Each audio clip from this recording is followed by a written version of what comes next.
চুরি করতে গিয়ে আচমকায় অগ্নিকাণ্ডের ঘটনা শ্রম দফতরে। ঘটনাকে ঘিরে চাঞ্চল্য উত্তর দিনাজপুর জেলার ইসলামপুর শহরের উকিলপাড়ায়। পুরসভা সংলগ্ন এলাকায় থাকা ওই দফতর খুলতে এসে আগুন দেখতে পান। সেখানে এসে দেখা যায় দফতরে থাকা নথিপত্র সহ যন্ত্রপাতি খোয়া গিয়েছে। খবর পেয়ে আসে পুরসভার কর্মীরা। দমকলের একটি ইঞ্জিন এসে আগুন নিয়ন্ত্রণে আনে। কি খোয়া গিয়েছে তা খতিয়ে দেখা হচ্ছে। তবে ইনভার্টার খুলতে গিয়ে শর্ট সার্কিট থেকে আগুন লাগতে পারে বলে প্রাথমিকভাবে অনুমান দফতরের কর্মীদের।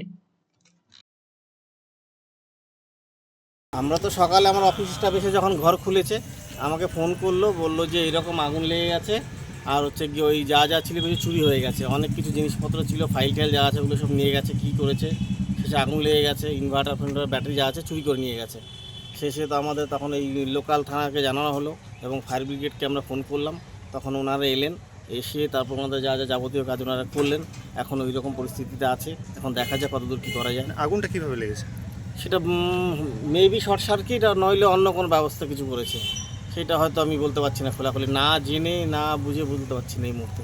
মানে চুরি করতে এসেছিল আজকে নাকি? সেটাই উদ্দেশ্য, বোধহয় ওইটাই হবে, চুরি করতে এসেছিলো। কারণ এটা সেকেন্ড টাইম, এর আগে একবার হয়ে গেছে, আমরা তো থানাতে এফআইআর করেছিলাম, সবই করেছিলাম, কিন্তু সেটা এখনও বুঝতে পারছি না। এবার সেকেন্ড টাইম, এটা নিয়ে সেকেন্ড টাইম হলো। এখন দেখা যাক, আমরা তো প্রশাসনকে বলেছি, এখন প্রশাসন এন্ড থেকে কতদূর কী করা যায়।